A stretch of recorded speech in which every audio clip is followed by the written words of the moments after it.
Hello बच्चों, चलिए प्रश्न देखते हैं। औद्योगिक तथा नगरीय अपशिष्ट जल को प्राकृतिक सतही जल में छोड़ने के विषय में केंद्रीय प्रदूषण नियंत्रण बोर्ड द्वारा बीओडी कितनी प्रस्तावित की गई है? 0.3 ppm, ये यहाँ पर ppm लिखा है, ppm। 10 ppm से कम, 0.3 ppm से कम, 10 ppm से कम। उसके बाद दिया है 100 ppm से कम, 30 ppm से कम। आइए जान लेते हैं यहाँ पे हमारे प्रश्न की मुख्य अवधारणा। हमारे प्रश्न की मुख्य अवधारणा यहाँ पर संबंधित है। हमें बताना है किस बारे में? हमें बताना है यहाँ पे जल प्रदूषण से संबंधित प्रश्न दिया है। देखिए, जल में जब क्या करते हैं, जल में अगर औद्योगिक अपशिष्ट, अगर जल में औद्योगिक अपशिष्ट, वाहित मल आदि क्या कर देते हैं, प्रवेशित करा देते हैं। औद्योगिक अपशिष्ट या नगरीय अपशिष्ट भी कह सकते हैं, नगरीय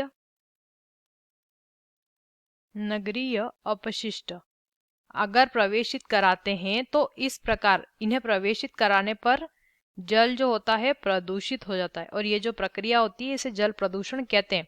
ये जल पीने योग्य नहीं रहता है, और अगर कोई इसे पी लेता है तो बहुत सारे रोग ये फैलाता है। अब यहाँ पे केंद्रीय प्रदूषण नियंत्रण बोर्ड जो है, केंद्रीय प्रदूषण नियंत्रण बोर्ड, प्रदूषण नियंत्रण बोर्ड की अगर बात करते हैं, जिसने कि प्रदूषण नियंत्रण के लिए कुछ नियम बनाए हैं, प्रदूषण को नियंत्रित करने के लिए, पर्यावरण को प्रदूषण से बचाने के लिए, तो इन्होंने बीओडी यानी कि बायोकेमिकल ऑक्सीजन मांग, बायोकेमिकल ऑक्सीजन मांग जो होती है, ऑक्सीजन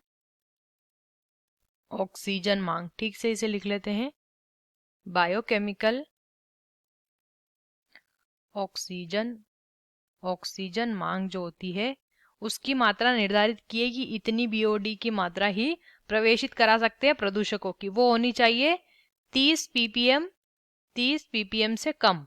इससे ज्यादा अगर प्रदूषक है उसमें तो उसे प्रवेशित नहीं करा सकते हैं किसी जल स्रोत में। तो विकल्प डी सही करेंगे, बाकी जो मात्राएं दी हैं वो सही नहीं है। विकल्प डी हमारे प्रश्न का सही उत्तर हो जाएगा। आशा करते हैं आपको इस प्रश्न का उत्तर समझ आया होगा। धन्यवाद।